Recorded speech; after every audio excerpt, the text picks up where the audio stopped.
A lot of us do not understand, right? That everything that we learn affects something inside of us. And I'm serious. A lot of y'all don't understand that it's just like what you put in your mouth, it affects your physical body. Well, your mind is a mouth too, it eats. What you put in your mind affects another body that you don't pay attention to. But you talk about it all the time as if you know about it. You see, we're too busy putting on fake hair and makeup and wigs and things of that nature, trying to cover up something that's not really us. And that shows signs of psychological self hate. And because we psychologically are not in the jurisdiction of being able to honor that which is close to us, right? Because that's not even us, not true form. We're still operating to a third party. But due to the DNA, right? The DNA is very important. I keep on speaking on this. I keep on elaborating further to advance on what I'm talking about because I need you all to get it. That DNA is not what the medical schools are teaching y'all. Your anatomy is a vehicle for a force that you are seeking, which is really you. Your anatomy, I'm gonna say it again, your anatomy is a vehicle to seek forces in this plane of existence that you so-called pray to, that is really you. Now, a lot of y'all might say, he's blasphemy. I'm not blasphemy. Anytime something say that you're in the image and likeness of God, right? Or that ye are all gods, children of the Most High God, I know that my children have some type of attribute of me, some characteristic, some form of likeness. And because of the chromosomes that my children share with their mothers and myself, right? It shows a very spiritual attachment that they'll always have with me from one life to another. And this is why I always say that I know that my daughter was my mother in one of my past lives. I just don't know when, but I know for sure that she was.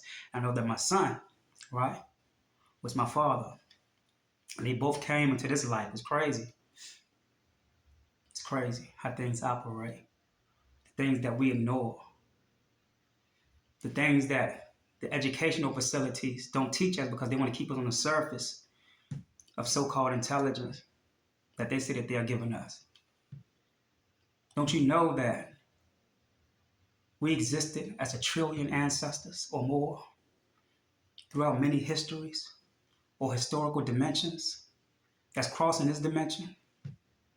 Don't you know that you can be somebody or you could have been somebody in a past life that you are friends with in this life? And that's why y'all so close. Don't you know that you could be an enemy to somebody who gave birth to you that you don't get along with in this life?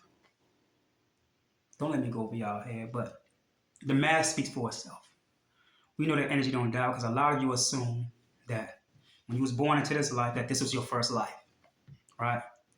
But in all actuality, it's not true. And you say, well, how do you mathematically gain evidence off of what you're saying? Well, mathematically speaking, I know that energy don't die. It teaches that in thermodynamics. And if your soul consists of energy, which scientists have already proved, they did a study on a man who died, and they weighed him after he died, a minute after he died, and he lost a couple ounces. The body lost a couple ounces minutes after this person passed away. I'm not talking about the person passing away in the physical body. I'm talking about the person passing away. Those few ounces that left the body, right? So this means that energy can be measured, right? And if it can't be measured, it can be weighed.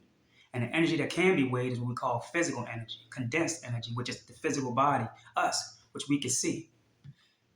Three-dimensional species. Three-dimensional vehicles of species, right? That's being operated through from another realm. I always said that a lot of people that come here with feminine attributes, like guys, men who come into this life with feminine attributes, or women who come with masculine attributes, their genetic structure or memory did not shut down from a past life where they probably were women or men. So a man who might be feminine in this life could have been a woman in a past life, and vice versa for a woman who's masculine in this life who could have been a man in a past life, right?